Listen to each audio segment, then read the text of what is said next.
Before we get to the show, I just wanted to thank our sponsors. One of them is bagyourselfabillboard.com, which is this new competition where you can own a billboard right here on Old Street for 2 weeks and get like 1 million online impressions on top of that. So it's super cool. I'm actually going to submit it's super exciting. an application for Silicon Reel. You just do a 60-second video. You tell why your startup is the best in the UK. They select one, and then you literally own this space for like 2 weeks. So it's cool. You know, we've had so many people on here that have great ideas and great tech, but you know, if you don't get the word out, it's hard to get that traction. It's hard. So. Lots of noise to cut through. So So that's cool. You should do it too. Yeah. I think Lingos is going to do it. Any small business or startup who's been around for less than 5 years, check that out. So bagyourselfabillboard.com, 60-second video. So do that. I mean, when you got that offer, is that something you had to think long and hard about, or is this something to you it was just a no-brainer? They were saying that it's going to help tech be represented more on that stock exchange, or was it a really complicated decision for you? So I'll tell you a little bit about my background, and then you'll understand why it wasn't that complicated a decision. So the first company that I started up was a financial services company. The second company I started up was also a financial services company. And the 50 investments that you just mentioned, most of them are double-sided exchanges.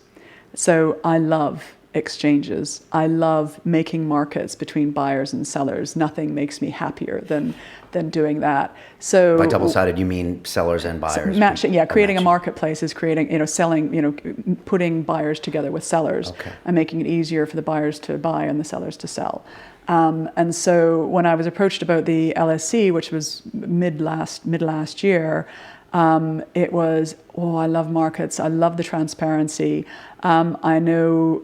I know and love tech, and felt that there were quite a few things that they might think about doing.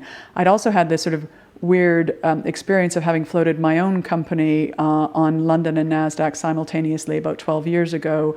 And then more recently, LinkedIn is one of my, been one of the companies that I've been helping since 2006. It floated, and Care.com just floated. I'm an advisor on both of those. So that's New York, London, NASDAQ, and a number of my investments have floated on AIM. So I have a natural curiosity about markets from a bunch of different sides. So it was like, that would be interesting. The hard part was instead of usually the boards that I'm on are things that I've invested in, and they're small when I start, and ideally they grow big. So joining something that is really rather large was a little bit unusual. And instead of being an investor, you're an independent third party. So it was a little bit strange to think.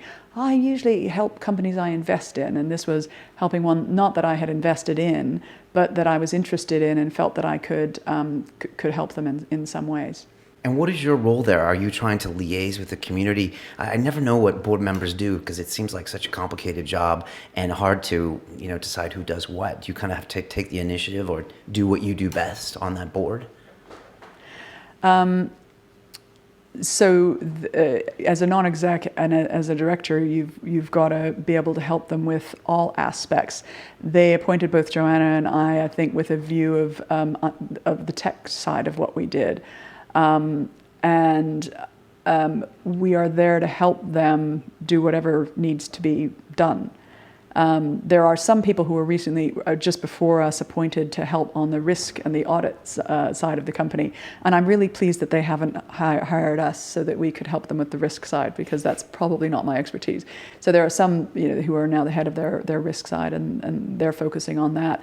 I want to help them make London an absolute magnet for all companies who are thinking about floating. I want London to come here, and I'd love their product to be absolutely the best, so that if you're thinking and you've got the opportunity and you're a global company to float on London or New York or NASDAQ or anywhere else you might consider, I'd like to help them think about making London a clear winner. So my background is being product focused and helping to develop products that people must have, and that's probably the entrepreneurial spirit that I bring to it, and the zeal that if they don't have enough of it, I might heap a little bit more on top of them. It would be interesting to see like a New York or a San Francisco-based company that's kind of global to choose to float, in London, as opposed to what seems to be the other way around. A lot of kind of London-based companies are like, should we float in dollars? And we saw King, float in the U.S. and but we've seen Just Eat talk about, I think, floating over here. Just Eat just floated this morning. Just did. Oh, okay. There you go.